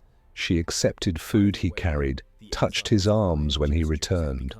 Her calm gaze reminded him that hands were not only for clutching branches or bones, they were also for giving. In her presence, his burdens became offerings, his upright gait a service rather than a struggle. Compassion and posture entwined, reshaping both body and bond. Still, questions lingered. Would 2 feet truly triumph over 4? Would hands freed from climbing truly find higher purpose? The forest offered no answers, only the endless rhythm of trial and error. Yet each morning, as the exile rose and took his first steps across dust, he felt closer to something larger than himself. His footprints, pressed into soil, seemed to carry echoes, as though marking a path not only for him, but for countless others who would follow. The stars wheeled above, silent witnesses to his halting strides. The fire within his belly, stoked by marrow, now demanded expression in his limbs. 2 feet, 2 hands, together they shaped a new way of being, fragile but persistent. And as dawn stretched across the horizon, painting the world in pale gold, the exile carried scraps of marrow to waiting juveniles. Their laughter greeted him, softening the harshness of hunger. In their eyes he saw something more than gratitude. He saw the reflection of partnership, of a survival no longer solitary. Tomorrow would test this partnership further, for survival was not only about carrying food or spotting predators. It was about the softer strengths, empathy, teaching, cooperation, that bound a group together more tightly than muscle or bone. Those quiet forces, invisible but immense, would prove that intelligence and tenderness could outlast claws and fangs. Strength had always ruled the forest. Teeth bared, chests inflated, branches slapped in thunderous coughs. Dominance was written in sound and muscle. Yet beneath the noise of power, a quieter rhythm had been gathering, like water flowing beneath stone. The exile, once trembling in the shadows, had begun to feel that rhythm. It was not about claws or displays. It was about patience, teaching, trust. And though the alpha still barked his rule, another kind of authority had begun to glow in the spaces between conflict, the authority of cooperation. Fact supports this balance. Anthropologists speak of cooperative breeding and shared care in early human ancestors, suggesting that survival was not carried by the strongest alone, but by the willingness of many to nurture, teach, and share. Infants raised not only by mothers, but by sisters, grandmothers, even exiles like him, this network of support allowed weaker individuals to thrive. Intelligence in this model is less a weapon than a web, binding lives together in mutual survival. The exile had learned this truth without knowing its name. He carried scraps for mothers, groomed juveniles, watched for predators when others were distracted. Slowly, their eyes softened towards him. He was not the largest nor the loudest, but his presence made the group stronger. His advantage was quiet, steady, almost invisible. One quirky detail emerged in these exchanges. Juveniles began offering him figs in play, mirroring the tribute he had once placed nervously at the border. They pushed the fruit toward him with squeaks of laughter, then snatched it back, running in teasing circles. It was a game, yes, but also a rehearsal of generosity. Even the smallest had sensed that food could mean more than hunger. It could be symbol, gesture, bond. The exile laughed along, chasing them gently, his heart lighter than marrow alone could make it. Still, scholars debate, when did empathy truly become part of our lineage? Was it born in moments like these, when an exile found belonging through care? Or is it only our human imagination painting tenderness where there was merely instinct? Some argue that even grooming is transactional, that sharing food is self-interest disguised. Others insist that the seeds of compassion were planted long before language, growing silently in the way one ape reached to soothe another. Perhaps the truth lies in both. Instinct and tenderness braided so tightly that one cannot be separated from the other. The alpha did not vanish, nor did his power crumble overnight. He still claimed the choicest bones, still strutted in upright charges, still struck fear when tempers flared. Yet each day the exile noticed how others leaned on one another, how the group endured not by the alpha's roars, but by their own willingness to share. When an infant whimpered, several reached to comfort. When food was scarce, mothers split what little they had. When predators loomed, the wall of voices rose together, louder than any single bark. The elder female embodied this quiet advantage most fully. Her pace had slowed, her fur thinned, but her calm steadied the group. When disputes erupted, she stepped between, grooming both sides until anger dissolved. When juveniles played too roughly, her glance alone was enough to soften them. She taught without speaking, commanded without force. The exile, watching her, felt he was glimpsing a different kind of power, one that might outlast tooth and claw. At night, in his nest, he thought of these things. He remembered the alpha's coughs, the scars on his chest, the fear he inspired. But he also remembered the warmth of many hands grooming him, the laughter of juveniles, the calm gaze of the elder, which he wondered in his wordless way truly kept the group alive, which would carry them through hunger and drought. His dreams filled with images of both, a snarling chest and a soothing hand, and he felt, somehow, that the hand was stronger. Predators continued to stalk the edges of their days. Once, as they fed on scraps, a lioness emerged from the grass, eyes fixed and tail low. The alpha bellowed, charging upright with bone in hand, but it was the group's collective shout that sent the predator retreating, their chorus louder than any single roar. The exile added his voice to theirs, heart pounding, realizing again that survival belonged not to one but to all. The quirky habits of juveniles reinforced this lesson in gentler ways. They invented games of mimicry, imitating alarm calls for fun, switching roles between leopard, eagle, and snake. The exile joined their play, fumbling his sounds, provoking laughter. It was rehearsal for danger disguised as joy, a training ground hidden inside giggles. Even games became survival, and survival became game. The debated point lingers still. Was it these small acts of teaching, of play, of empathy that tipped the scales toward humanity? Some scholars argue that intelligence was forged in competition, that brains grew under the pressure of rivals. Others suggest it was cooperation, the ability to share and teach that gave us the edge. Perhaps it was both. A rivalry sharpened by compassion, a compassion made necessary by rivalry. Either way, the exile's quiet gestures had become as important as any alpha's charge. And so he found himself no longer only tolerated, no longer merely the exile. He was part of the group's web, his presence woven into their rhythm. His survival was theirs and theirs his. He carried scraps, shared burdens, watched horizons, laughed with children. It was not dominance, but it was belonging. And in belonging there was strength of another kind.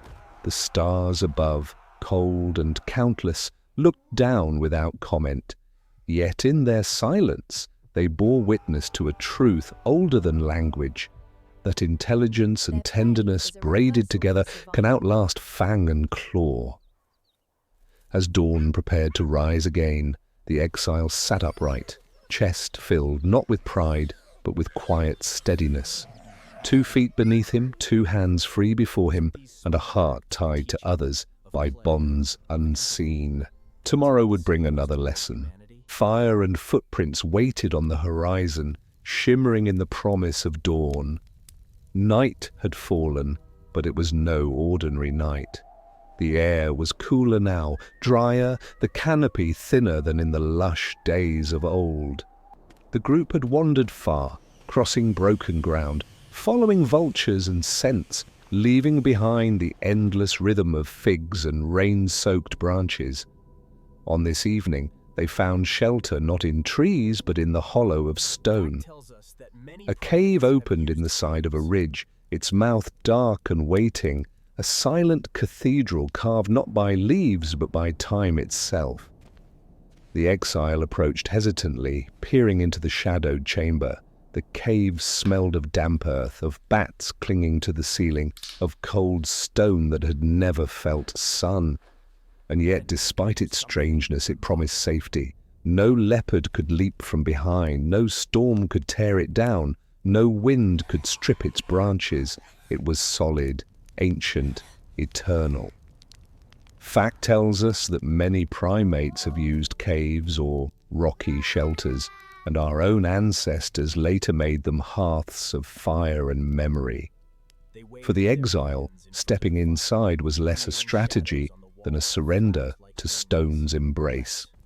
The group clustered in the hollow, their bodies pressed close, the sound of breathing echoing faintly against walls. The elder female chose a place near the back, her silvered fur glowing faintly in starlight that spilled through the entrance. The exile settled nearby, weaving together branches carried in, lining a nest upon rock. It was not as soft as the canopy, but it was secure, and security was enough. Then came something remarkable.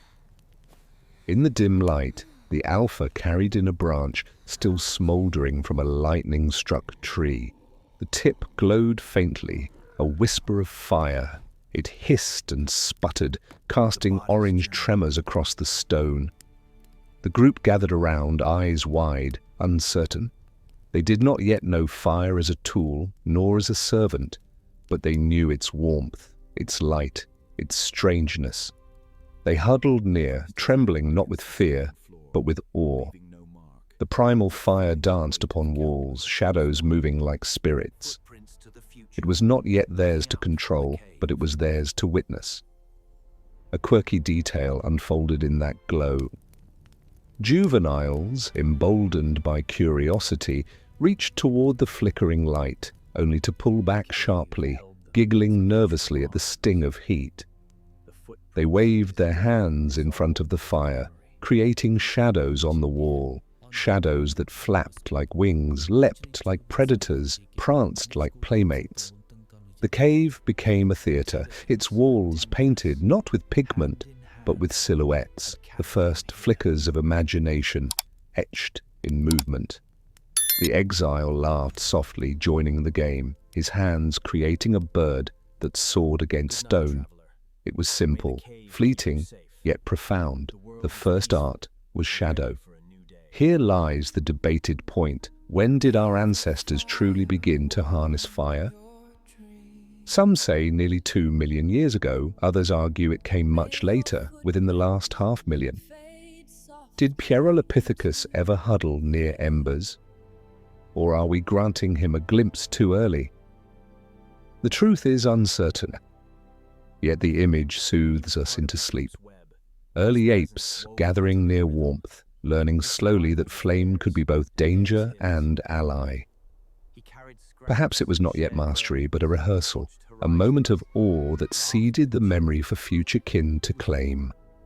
The exile sat in the glow, his eyes reflecting flames like twin embers. Around him, the group relaxed, lulled by warmth and flickering light. The alpha, for once, did not strut or bark. He merely held his smouldering branch like a scepter borrowed from the sky. The elder female closed her eyes, her breath slow, her face calm. The juveniles, shadows dancing on the wall, laughed until fatigue carried them into sleep. The exile thought of his journey, of figs placed on branches, of rejection and fear, of the elders' steady hands, of laughter echoing in canopies, of leopards gliding beneath ferns, of vultures circling in barren skies. He thought of marrow's richness, of burdens carried upright, of the soft strength of compassion. Each memory seemed to flicker in the firelight, shadows on the cave wall, reminders of a path walked in footprints pressed into bark, into dust, into soil. He stretched his legs, feeling their ache, and glanced at his hands, now idle in the glow. 2 feet had carried him farther than he imagined. 2 hands had carried more than food. They had carried trust, belonging, survival. His body was tired, but his spirit was steady, rooted not in strength, but in connection. Outside the cave, the starry sky stretched vast and unblinking. The exile wandered to the entrance, gazing upward. The stars shimmered like embers, scattered by a cosmic hearth. He pressed his hand against the stone floor, leaving no mark, yet feeling the weight of countless steps behind him. Footprints stretched backward into forests long gone and forward into futures unimaginable. Each one was fragile, yet together they formed a trail that even stars seemed to notice. He lay down at last, curling beside the elder, the warmth of fire brushing his fur, the cool breath of the cave around him, the stars a silent roof above. His eyelids grew heavy, his breath slowed, his mind sank into dreams. The fire crackled softly, keeping watch. The cave held them in its ancient arms. The footprints of his day dissolved into memory, and the starry sky, eternal and patient, whispered lullabies without words. This was not an ending, but a rest, a pause in the endless journey from branch to ground, from fig to marrow, from shadow to fire. Intelligence and tenderness, hand in hand, had carried him here, and they would carry us further still. If this firelight brought you rest, ancient Fireside will be here again, only if you wish, like or subscribe, and leave a gentle note with your place and hour. Sleep well. Good night, traveler. May the cave keep you safe. May the fire warm your dreams. May your footprints fade softly into the earth, and may the starry sky above guard your sleep until dawn.